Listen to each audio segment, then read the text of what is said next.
ஹரே கிருஷ்ணா. ஓம் நமோ பகவத்தே வாசுதேவாய. ஹரே கிருஷ்ணா. ஸ்ரீமத் பாகவதம் ஸ்கந்தம் 10 அத்தியாயம் 2 கர்ப்பத்திலிருந்த பகவான் கிருஷ்ணருக்கு தேவர்களின் பிரார்த்தனை என்னும் தலைப்பில் பதம் 34. சத்வம் விசுத்தம் ஸ்ரயதே பவான் ஸ்திதௌ சரீரினாம் ஸ்ரேய உபாயனம் வபு வேத கிரியா யோக தபக சமாதிபிஸ் துவார்கணம் ஏன ஜனக சமீகத்தே. Word by word meaning. சத்வம் இருப்பை, விசுத்தம் 3 ஜட இயற்கை குணங்களுக்கு மேற்பட்ட உன்னதமான, ஸ்ரயதே ஏற்கிறீர்கள், பவான் பகவானாகிய நீங்கள், ஸ்திதௌ இந்த ஜட உலக பராமரிப்பின் போது, ஷரீரினாம் அனைத்து ஜீவராசிகளையும், ஸ்ரேய மேலான மங்களத்தின், உபாயனம் நன்மைக்காக, வபு ஒரு உன்னத உருவம் அல்லது உடல், வேத கிரியா வேத வழிமுறைகளுக்கு ஏற்புடைய சடங்குகளால், யோக பக்தியை பயிற்சி செய்வதால், தப தவங்களினால், சமாதிபி உன்னத இருப்பில் ஆழ்ந்து விடுவதால், தவ உங்களுடைய அர்ஹணம் வழிபாடு, ஏன இத்தகைய செயல்களால், ஜன மனித சமூகம், சமீகதே அதன் கடமை உணர்ச்சியை உங்களுக்கு அளிக்கிறது. டிரான்ஸ்லேஷன். பகவானே, உலகை பராமரிக்கும் காலத்தில் ஜட இயற்கை குணங்களுக்கு அப்பாற்பட்ட பல உன்னத உடல்களை தாங்கள் வெளிப்படுத்துகிறீர்கள்.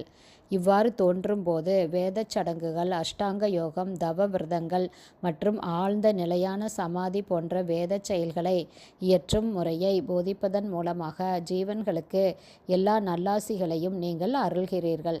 இவ்வாறாக வேத கொள்கைகளால் நீங்கள் ஆராதிக்கப்படுகிறீர்கள். பர்பட் பை ஷில பிரபாத். ஜெய் ஷில பிரபாத்.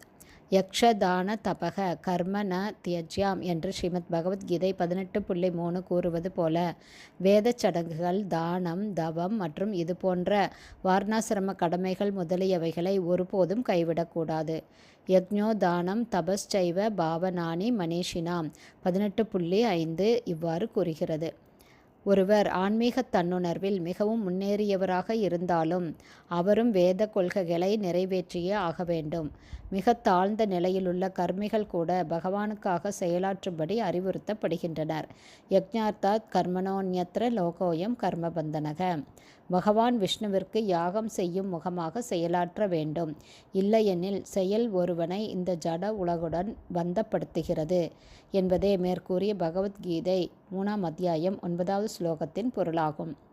எல்லா வகையான கடமைகளையும் செய்யும்போது அவற்றை பகவான் கிருஷ்ணரை திருப்திப்படுத்துவதற்காக செய்ய வேண்டும் என்பதை ஒருவன் எப்போதும் ஞாபகத்தில் வைத்திருக்க வேண்டும் என்பதையே யக்ஞாத்தாத் கர்மனக என்னும் சொற்கள் குறிப்பிடுகின்றன.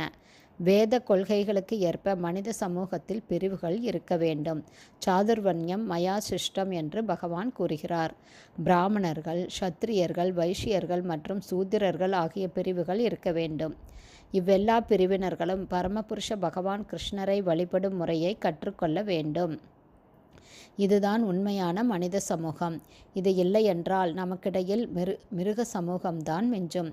மனித சமூகத்தின் இன்றைய செயல்கள் பசுக்கள் மற்றும் கழுதைகளுக்குரிய செயல்கள். ச ஏவ கோகரக என்று ஸ்ரீமத் பாகவதத்தில் கூறப்பட்டுள்ளது. எல்லோரும் தேக அபிமானத்தில் செயற்படுவதால் எல்லா செயல்களும் அறியாமையிலேயே செய்யப்படுகின்றன.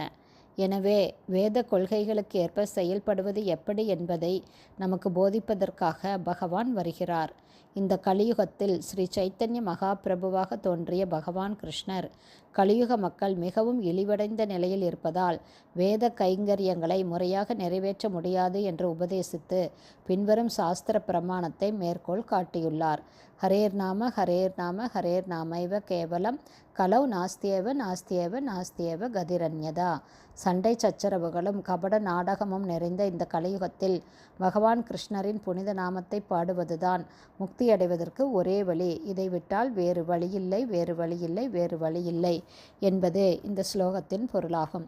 ஹரே கிருஷ்ணா. ஸ்ரீமத் பாகவதம் ஸ்கந்தம் 10 அத்தியாயம் 2 கர்ப்பத்திலிருந்த பகவான் கிருஷ்ணருக்கு தேவர்களின் பிரார்த்தனை என்னும் தலைப்பில் பதம் 34 உடைய ஸ்ரீல பக்திவேதாந்த சுவாமி பிரபுபாதாவின் விளக்க உரை அடுத்த ஆடியோவிலும் தொடரும்.